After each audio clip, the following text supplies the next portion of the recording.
Well, a fine morning to you, my fellow patriots. Morning. Welcome to the 323rd consecutive Friday meeting of the East Valley Red Friday Patriots. And I'm glad to report that after making my rounds this morning, I believe that most of you are doing quite well based upon your comments, but I happened to speak to one particular individual and I asked how he was doing, and he responded, fair to middling. Fair to middling. Well, someone spoke up and said, what does that mean? Fair to middling. Now, I'm confident that some of you here this morning grew up on a farm and most likely can answer the question, what does fair to middling mean? And by the way, us Texans call it middling, not middling. We dropped the G. So let me explain to some of you city folk. In the mid-1800s to the early 1900s, farmers and merchants used a system to grade various products, including cotton and wheat and other farm goods. And the grading scale that they typically used had terms like fine, good, fair, middling, poor, with fair to middling indicating quality between the fair and middling grades. So over time, the phrase fair to middling transitioned from a specific term to a more general expression used to describe anything that's neither exceptionally good nor notably bad. The phrase was even used in the military when giving after-action reports or reporting on the condition of equipment following an exercise, or a simple response for the age-old question asked by a superior, how are you doing? Well, the phrase actually originated in England, but it became particularly common in the United States, especially in the southern states and Texas and parts of the Midwest where it was adopted into everyday language. My dad used the phrase often when it seemed like he was always responding with a fair to middling on the question, how are you doing? He would always have a little twinkle in his eye when he said things were fair to middling. So the next time you hear someone say they're doing fair to middling, what they're saying is they ain't fine, nor are they doing poorly, but they're somewhere in between. They're doing pretty well or average. And frankly, I'll bet that's where most of us old-timers hang out, is fair to middling. And speaking of the condition our condition is in, I can assure you it's much better than most. Let me explain. I've got a distant cousin over in Tenaha, Texas, who, like many of my Piney Woods relatives, has a large family. 11 kids that man has sired. Well, Bubba and Beatrice finally said that they'd had enough. And they agreed to have no more kiddos, having come to the conclusion that they simply could not afford another mouth to feed.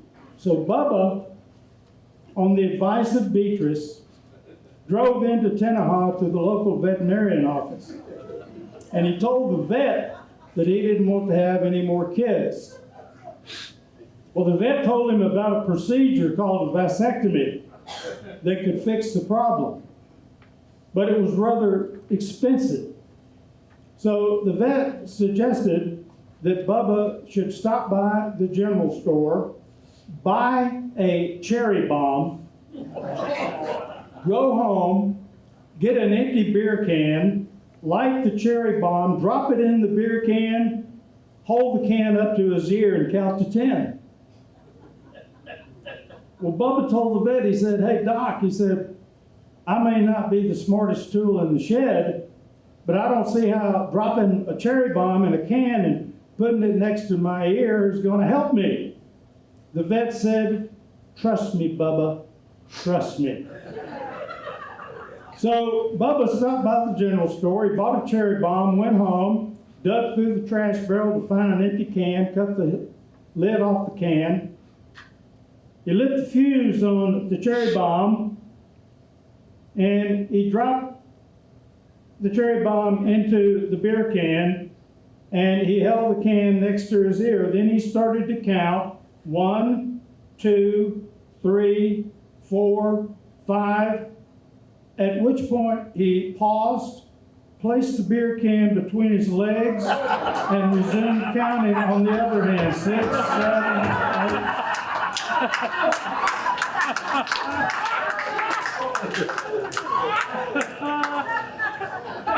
That was good.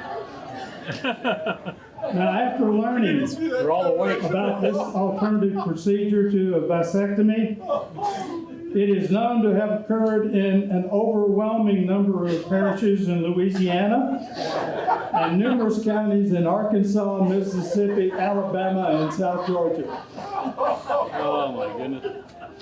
Please join me in the pledge to Old Glory. I pledge allegiance to the flag of the United States of America and to the republic for which it stands, one nation under God, indivisible, with liberty and justice for all. Thank you.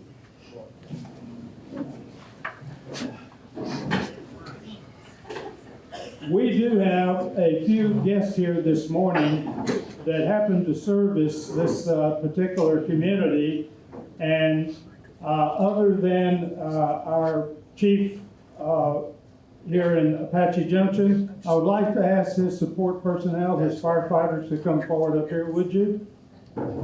Richard? Gentlemen, we know that you put your lives on the line each and every day in order to support this community and keep it safe for these citizens. We want to let you know that you exhibit the epitome of patriotism, and we would like to present you with an American Patriot pin as recognition of our support for you. Thank you so very much. Appreciate it.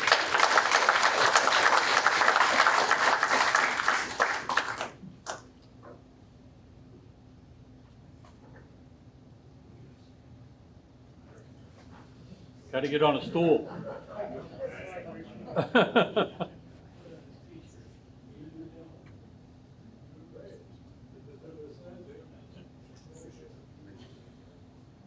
Thank you, sir. Appreciate it. Thank you.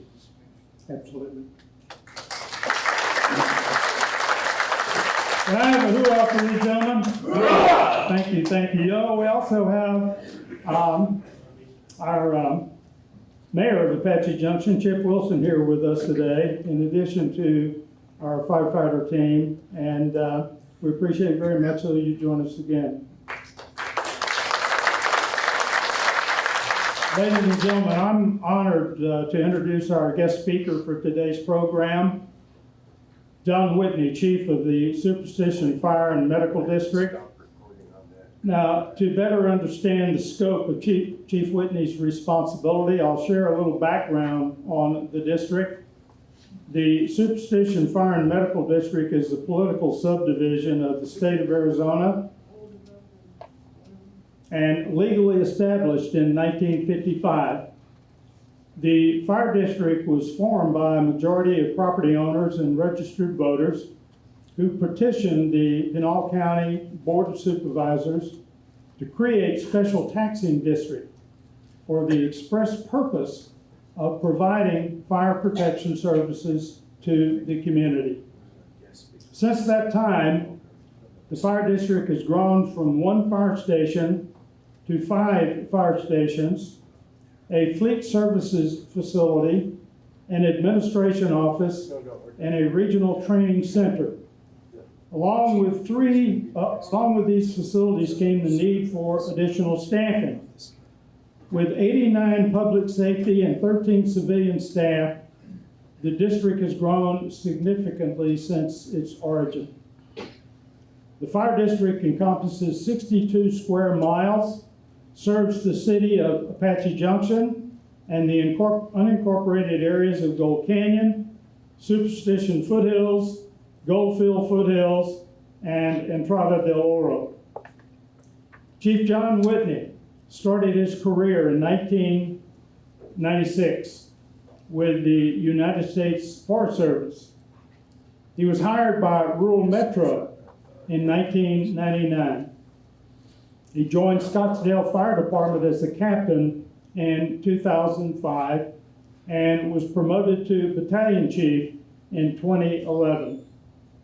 He was promoted to deputy chief in 2013, where he worked in a multitude of divisions, including operations, EMS, special events, prevention, and administrative services. He joined the Superstition Fire and Medical District as fire chief in June of 2021. He holds a Bachelor of Interdisciplinary Studies in Biology and Political Science from Arizona State University and a Master of Science in Emergency Management from Arizona State University. Chief Whitney was awarded a scholarship from the International Association of Firefighters and attended the Harvard University Trade Union program in Cambridge. He also completed the Certified Public Manager program at Arizona State University, and most recently, he completed the Center of Homeland Defense and Security Master's Program at the Naval Postgraduate School. Chief Whitney is an accomplished fire chief, bringing over 2 decades of experience in emergency services. His expertise encompasses emergency management, organizational leadership, and public speaking, making him a respectful figure in the field of public safety. John has held significant leadership roles, including CEO of Emergency Concierge International, a company specializing in hotels and motels, and Deputy Fire Chief for the City of Scottsdale. His career reflects a commitment to public service and a passion for improving emergency response systems. In addition to his professional roles, John has contributed to labor relations as the Executive Vice President of the International Association of Firefighters, Local 3878. And his diverse background and leadership skills position him as a key player in advancing safety initiatives in his community. We're elated to have the chief and his team firefighters join us this morning, so please, a warm welcome for Chief John Whitney. I'm going to hire this gentleman as my hype man. I want to start right out of the gates. Let's take your expectations of all that and let's bring that way down here. So, now I really appreciate the opportunity to be here. We're really excited to have this opportunity come. I want to personally, on behalf of our organization, myself personally, my family, thank all of the veterans in the room for your service. We get thanked like these gentlemen did here today. We couldn't do any of that without the veterans protecting our freedom and keeping us safe in this country. So thank you to all of you for that service. We truly appreciate that. And I would like to point out Cole, who is one of our captains, president of our firefighters locally, is also a veteran. He is currently serving as a reserve in the U.S. Army as a drill instructor. Drill sergeant. Okay, yeah. In case you couldn't tell by his physique and overall, uprightness. So I joke that I travel with these guys so I can run my mouth a little reckless and they can back me up in the parking lot. So. All right, well, thank you again for having us here. We truly appreciate this opportunity. I want to provide just a little bit of background. So the Superstition Fire Medical District is the local fire department for this area that we service. This gentleman did a great job giving the overview of that, so we'll hit on a couple of those areas. All right. So the fire district, as mentioned, was established in 1955. It's governed by a 5-member elected board from the entire area that we service. We have 102 sworn personnel, 24 ambulance personnel, and 14 civilian staff, and we serve various communities, not just Apache Junction, but a lot of these surrounding communities. We are strip annexed down the US 60 all the way to the Florence Junction. We have Entrada del Oro, Peralta, the new Ranch 160 development, all of those areas down through there. We have 5 stations as mentioned, and we'll be opening a 6th station in the newly annexed Superstition Vistas area in 2027. We're an all hazards organization, meaning we respond fire, EMS, any sort of specialty hazards, any items like that. We also have a very robust TRT program, which is our Technical Rescue Technician program, which deals with high angle rescue, low angle rescue, mountain rescue, search and rescue, confined space, all of those types of technical type rescues. Due to the Superstition Mountains, we have a lot of exposure and opportunity for those types of incidents with hikers and people like that that get trapped out there. And then also wildland. We have a robust wildland program. We're unique. We're one of the few in the valley that have a pretty significant, what we call a wildland urban interface area, which means you have wildland fire area going into residential areas or commercial, business areas. So we do a lot of work and focus out in the community, working with HOAs on firewise, et cetera, to ensure that we maintain our wildland fire protection. We have a great team. We do deploy them out certain times during the year, provided that we feel comfortable where we're at locally to make sure that you're all protected first and foremost. Our vision, mission, values, this is one of the items we worked on when I came out here. Our vision is, kind of that past, present, future approach of we honor the legacy of the fire service, enrich the community we proudly serve, and strengthen our organization for future generations.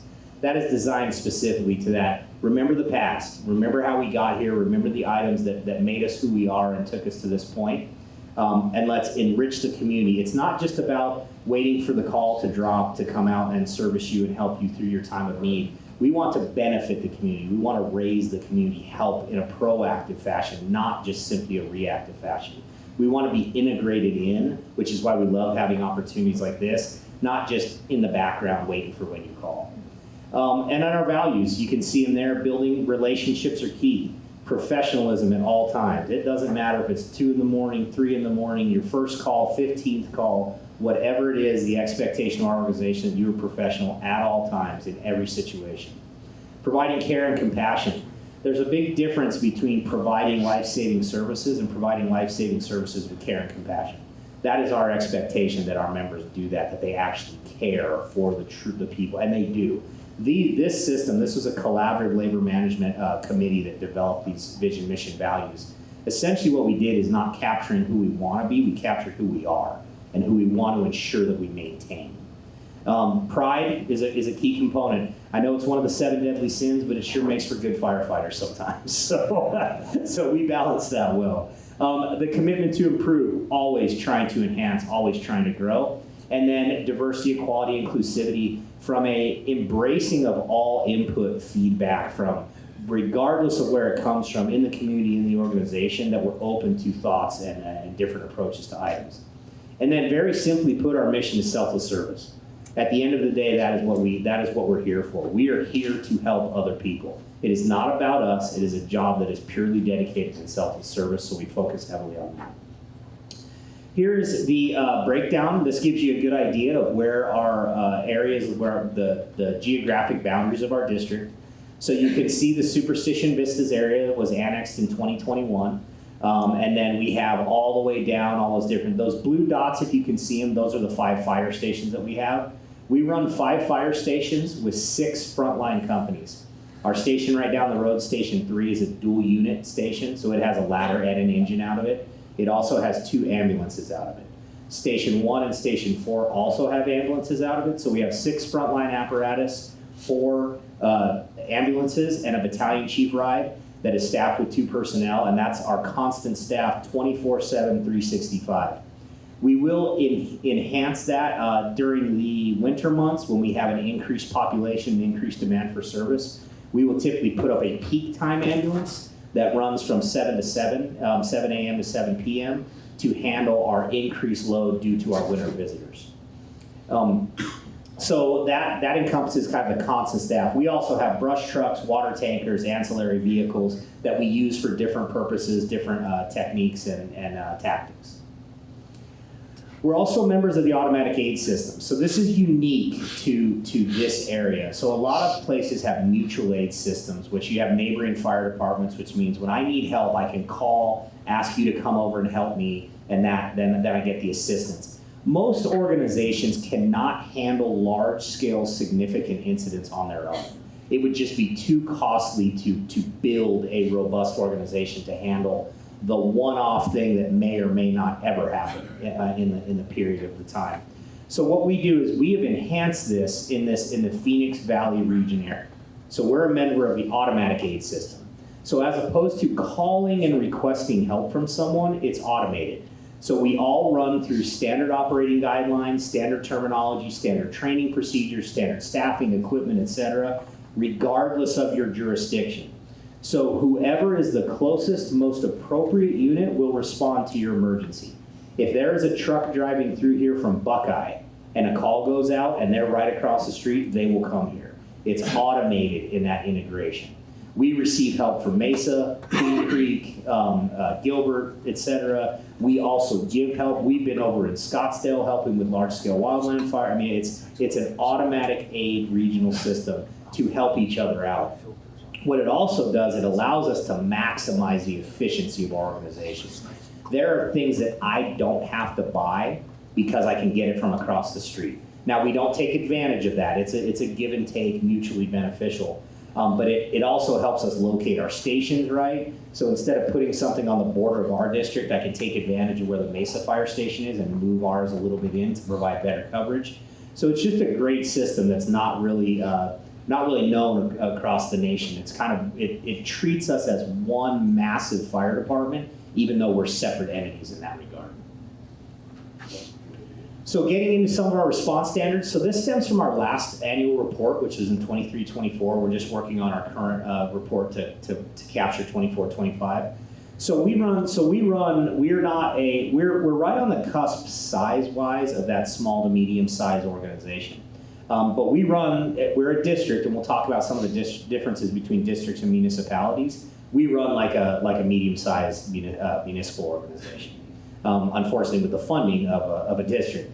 So we run just shy of 13,000 calls annually. The breakdown of calls, as you can assume, the majority of all calls for service in this period of time, 76% is emergency medical.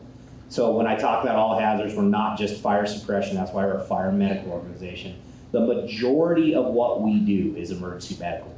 And then we have our average response time to emergent incidents at 4 minutes and 33 seconds. That is in, what do we say, like some of the top 3%? Is that what it was? Top 3% of organizations.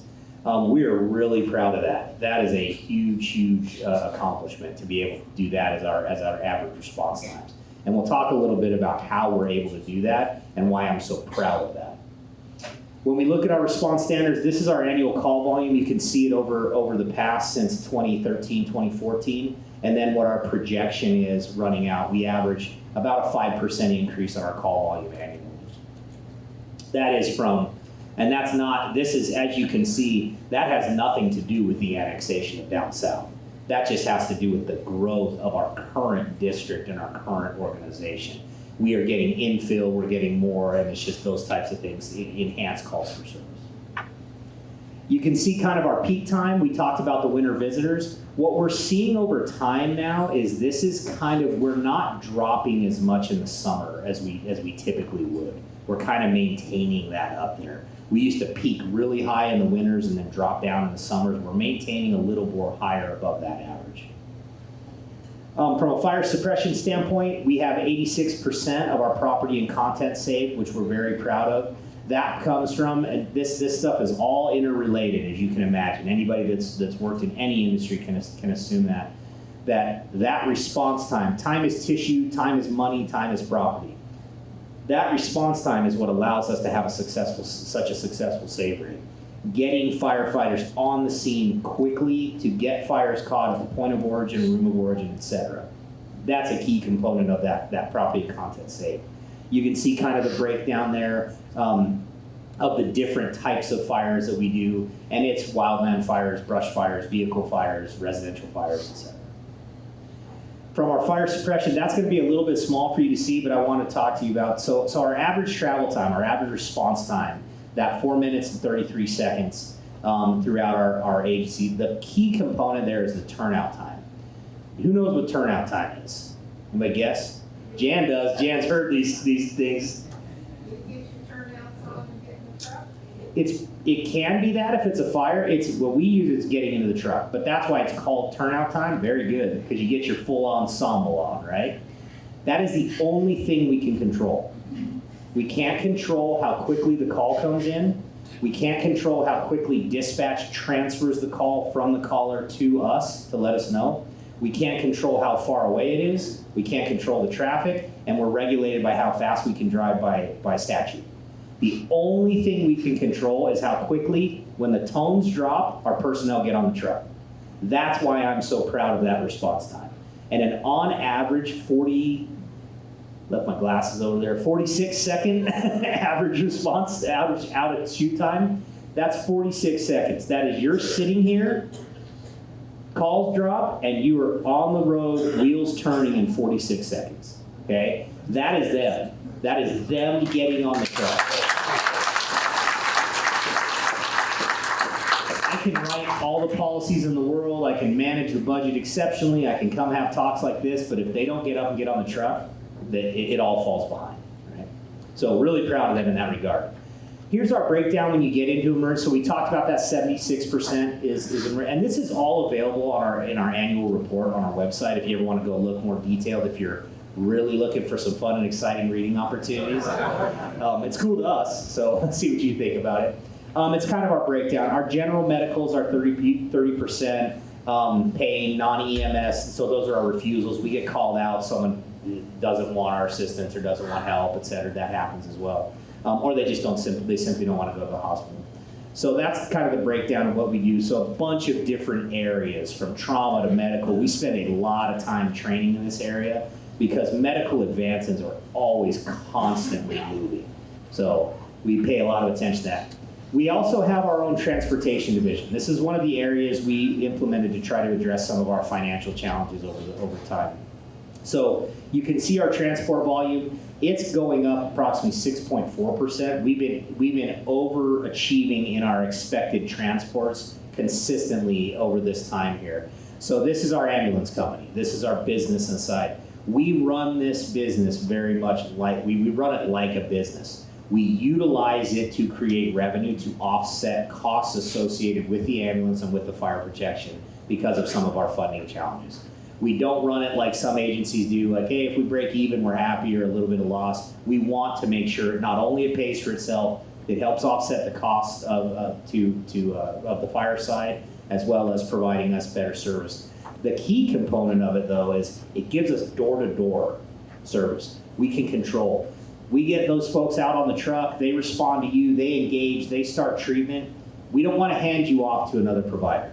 We don't want to hand you off to a private ambulance company that we don't know. We want to take care of you from door to door, from your door to the hospital, and make sure that you're in good hands all the way. Because we can then kind of regulate that professionalism and those standards. Our compliance times, we do exceptional with our compliance times. This is regulated by the Department of Health Services. We have an annual report, or a reporting period that typically spans approximately 3 years, that we have to ensure that our ambulances respond in a certain amount of time given the different areas that we cover.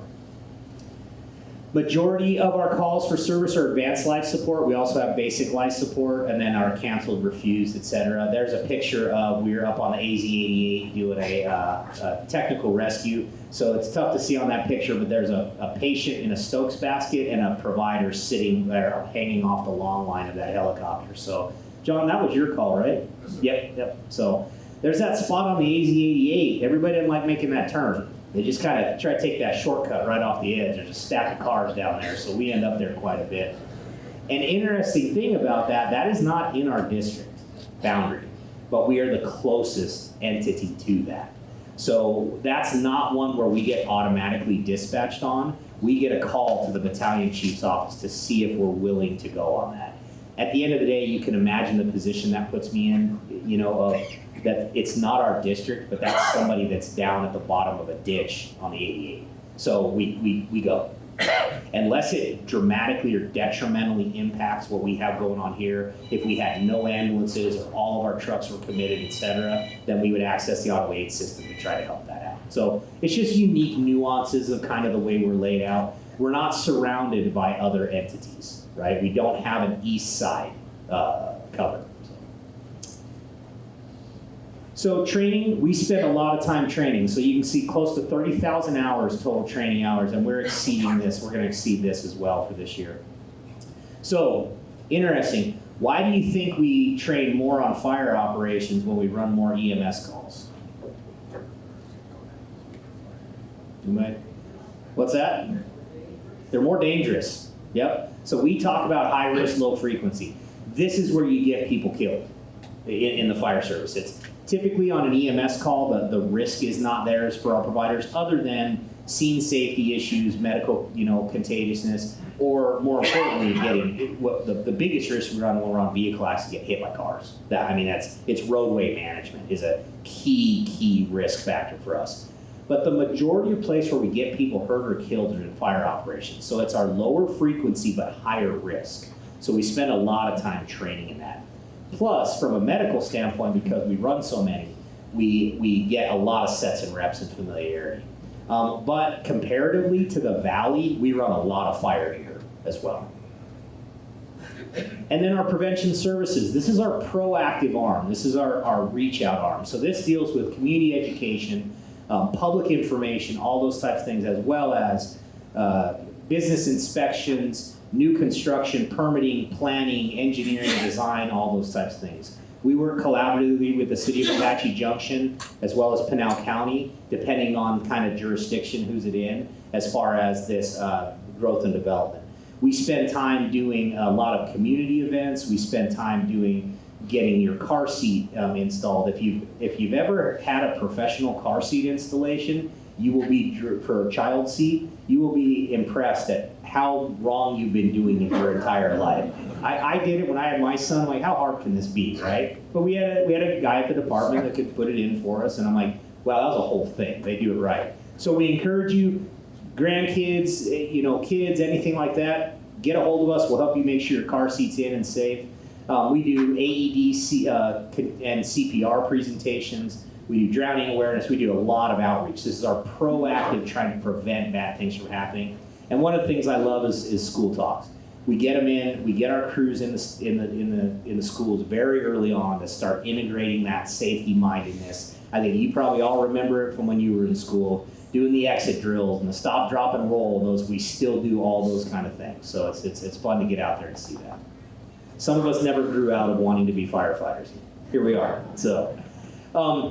So a couple differences between a district and a municipality. This is kind of important for us to recognize. So districts, it's an elected governing board versus kind of that mayor, council, city manager. And then there's there's significant funding differences. We are not funded the same way as a municipality. So we do not get state shared revenue. We don't get sales tax, vehicle license tax, highway user tax, or state income tax. We don't get any local sales tax. We don't get impact fees. Do you all know what an impact fee is? So, and I know you know what an impact fee is. We had a lot of conversation about that.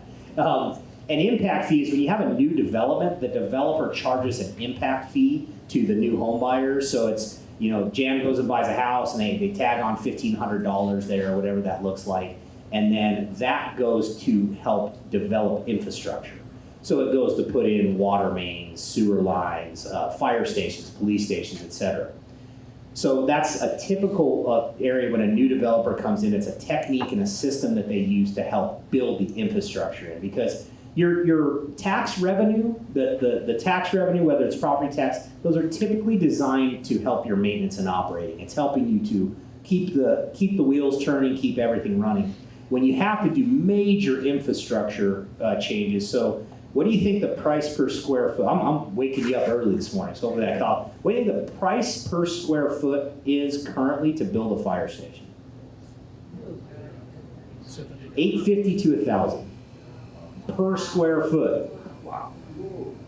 $1,000. So I mean that's just to build the station. That is not to equip it. So what do you think the cost of a fire truck is these days? Getting closer, 1.2 million. And it goes up about 10% every 6 months.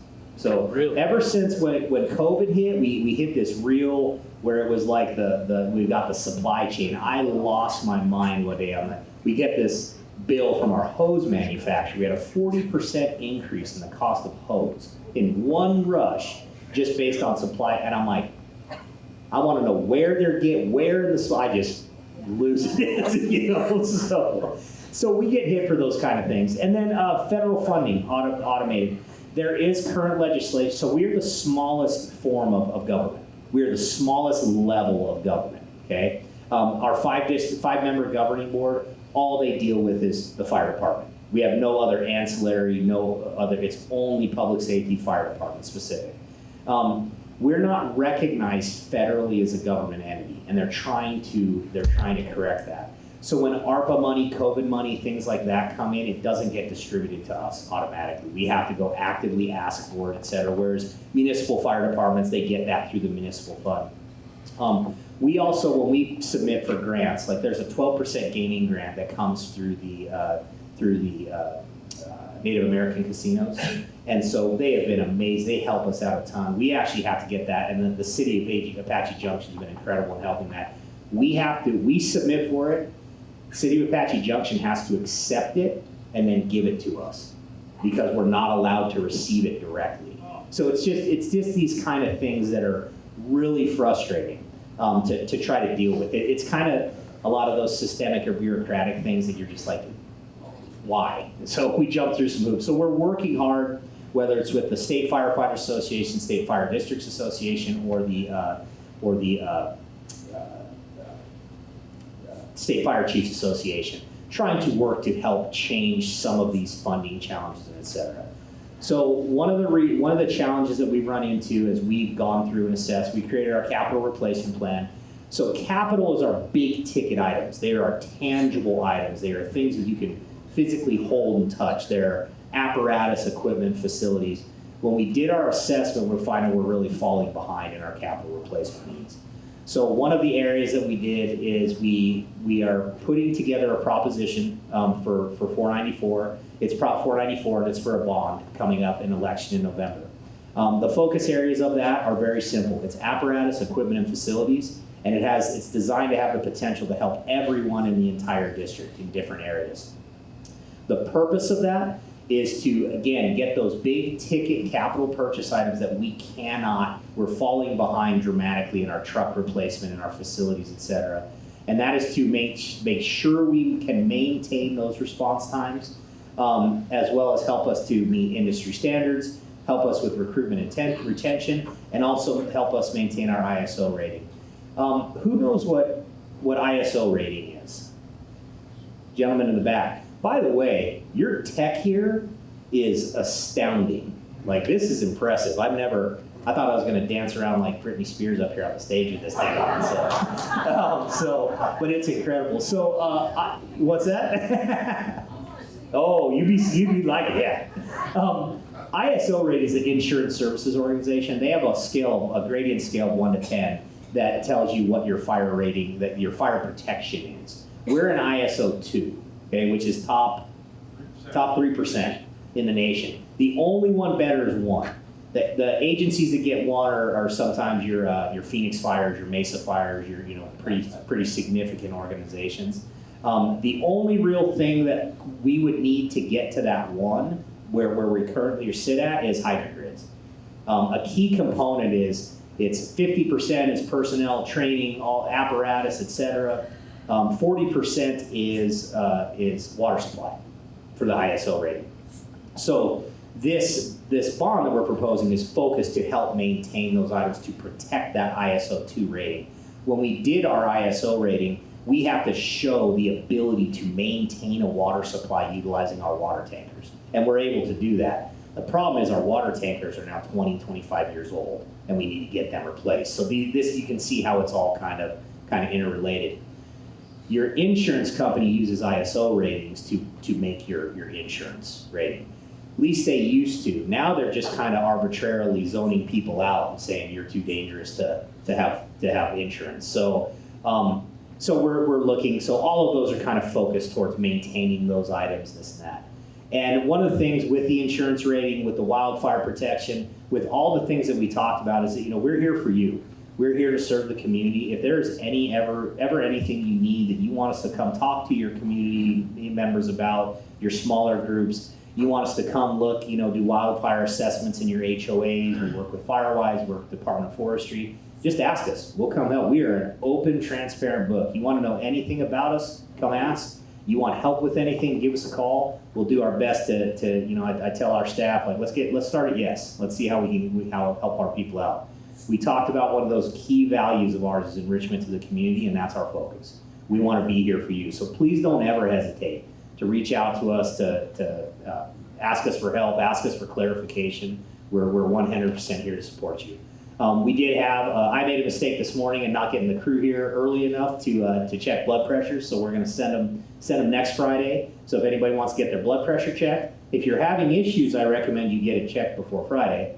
Gotta say that for liability purposes, but they'll be here Friday, so we're happy to help with anything that we can. Don't ever hesitate. Like I said, we're an open book. We're here for you. We're always willing to help. So it's selfless service. Yep. And we also have Colt and John here to help with any questions you have as well. Thank you so much for your time. I really appreciate it.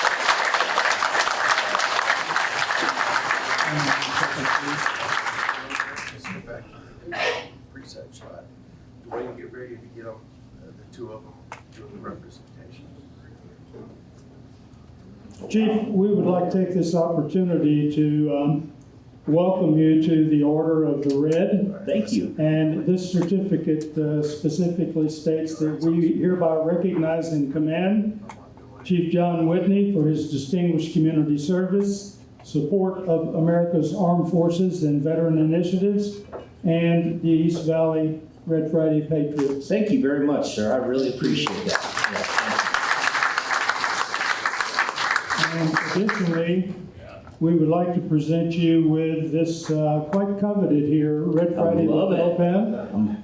And we hope that on occasion you'll have an opportunity to wear this and display it as a means of supporting this organization, which we take a great deal of pride in.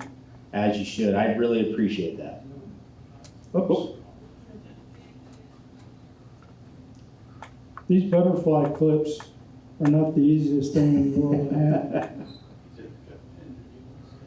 But we're going to allow you to hang on to this one and pick All right. where you so desire. Thank you, sir. Thank you so much. I really appreciate it. Thank you very much.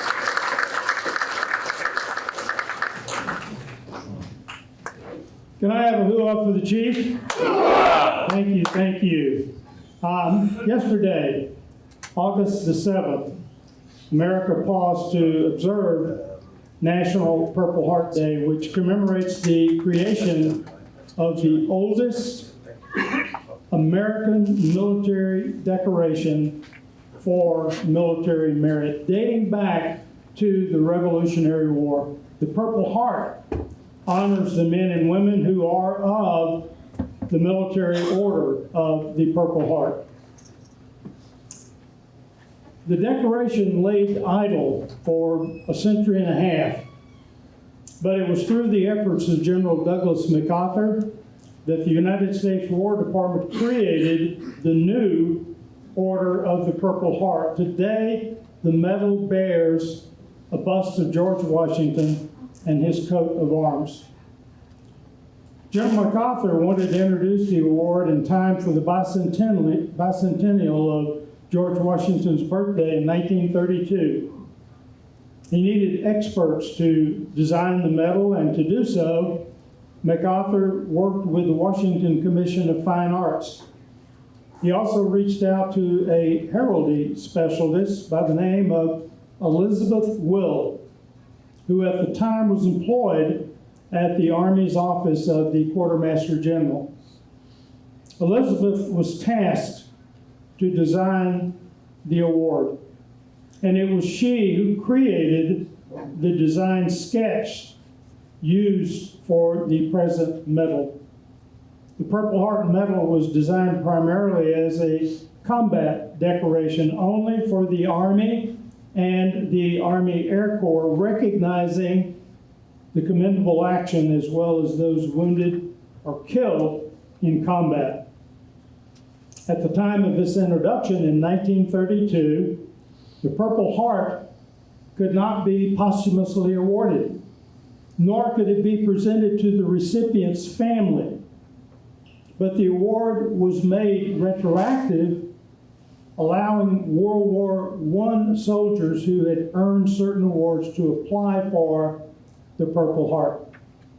10 years later, 1942, President Franklin Roosevelt and the War Department further defined the qualifications for receiving a Purple Heart, designating it for those who were wounded or killed in combat as a result of enemy action while serving in the United States military.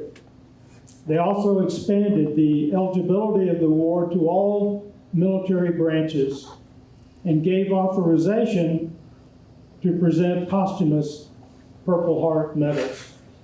In the years since, the qualifications that dictate who is eligible to receive a Purple Heart have changed over time and continue to evolve even until today. The same is true for other military decorations of valor in combat. The question often arises, how many Purple Hearts medals have been awarded since its introduction in 1932? And the answer is, it can only be estimated. There was not a consistent record kept since the Purple Heart decoration was established 93 years ago, so we can only estimate the total number that have been awarded. And to do so, we must understand that military personnel and morning report records were sometimes lost during wartime when headquarters would be overran. And unfortunately, many Army and Air Force records were lost during a fire at the National Personnel Records Center in 1973. But it is estimated that approximately 1.9 million Purple Hearts have been awarded since its creation in 1932. You know, the Purple Heart differs from most other decorations in that an individual is not recommended for the decoration. Rather, he or she is entitled to it upon meeting specific criteria for wounds received in combat. Furthermore, Purple Heart is a solemn distinction and means that a service member has greatly sacrificed themselves or paid the ultimate price while in the line of duty. The medal is awarded for the first wound suffered, and for each subsequent award, a bronze oak leaf cluster is worn in lieu of another medal in the Army, Air Force, and Space Force. Navy, Marine Corps, and Coast Guard recipients add a Bronze Star for each subsequent award. The sixth award of the Purple Heart is represented by a silver oak leaf cluster or silver star, branch dependent. No more than one award will be made for more than one wound or injury received at the same instant, or from the same missile, force, explosion, or agent.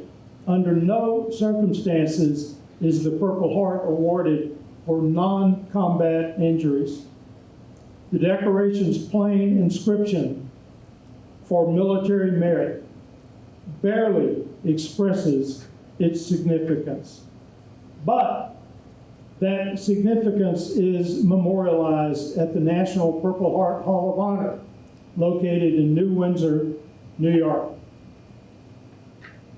You may also be familiar with the organization now known as the Military Order of the Purple Heart, which was formed in 1932.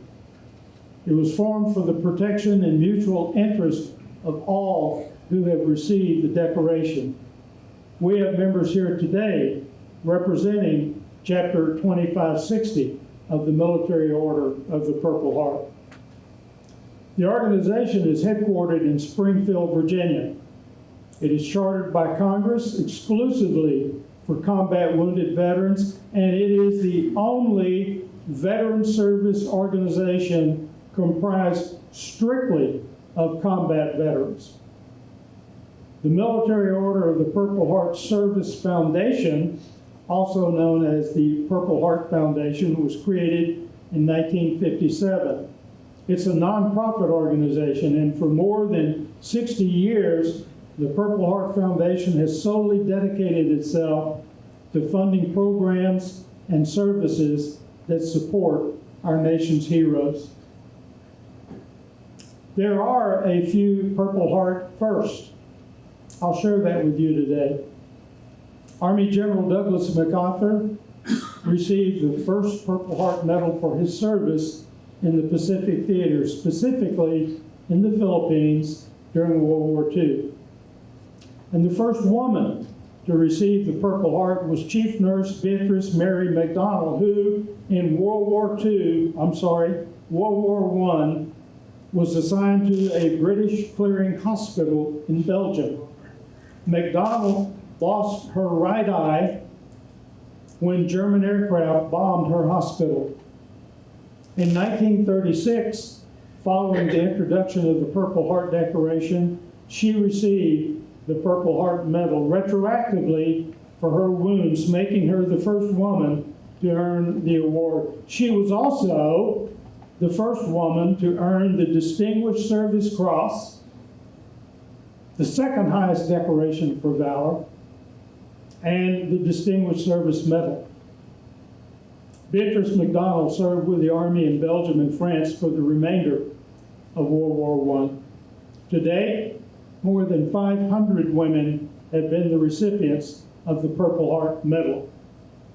The late Curry T. Haynes had the largest number of Purple Hearts bestowed upon a single service member to date.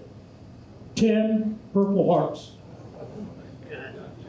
Curry, who served during the Vietnam War as an Army sky soldier in the 173rd Airborne Brigade of the 503rd Infantry, was awarded his first Purple Heart after an ambush in the jungle where he was shot in the arm. After surgery in Japan, he returned to the front where his actions would later result in being awarded his 9 additional Purple Hearts. Haynes passed away in July 2017 from cancer at 71 years of age. As we speak, the United States has boots on the ground, supporting combat operations in numerous, unspecified, highly classified locations around the world. These are operations the U.S. government will not disclose, and rightfully so. They are dangerous missions you may have never heard of. Every day, thousands of America's service members serving in those hostile zones around the world selflessly put their lives on the line to support U.S. interests and those of our allies. And yes, the names of those who are wounded or die on classified missions as a result of those hostilities may never be publicized. Those who have made the ultimate sacrifice, and for those who have incurred battle wounds, we will forever be grateful. So let us pause to say thank you to all the brave men and women who have fought for our nation's freedom and bear the scars of war. Today, we have such men among us, men who have embraced and overcome the anguish and the challenges of their wounds.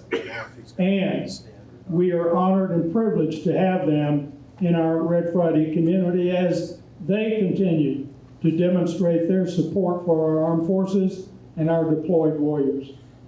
It is our desire to honor these veterans of war and Purple Heart recipients with a small memento of our group's sincere appreciation for their personal sacrifice and the assurance that when needed, this group will be there for them and their families. I would ask that those of you who are the recipients of Purple Heart decoration, please come forward. We do have a very small token of our appreciation to present to these Purple Heart recipients. And I would like to suggest that this be worn with pride somewhere on that hat or on that shirt and displayed frequently. We want to thank you for your service, thank you for your personal sacrifice, and God be with you. Thank you.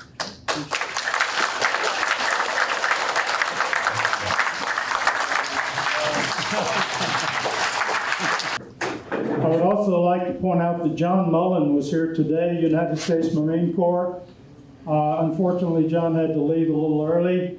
John is the recipient of 3 Purple Heart decorations.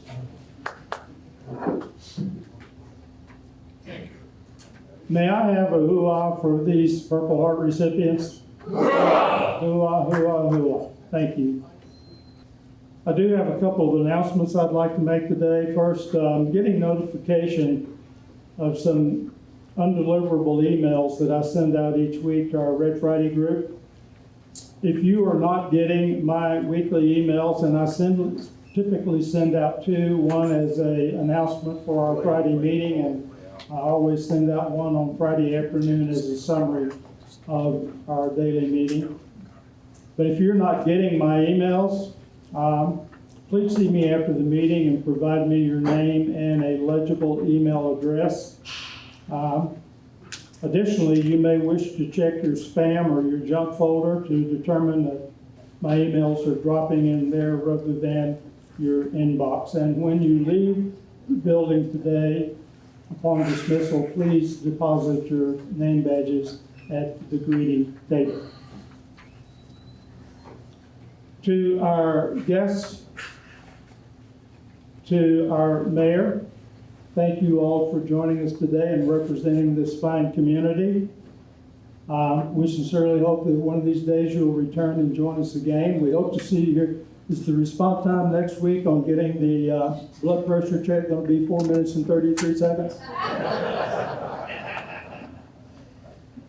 But I hope you'll return and share in our camaraderie.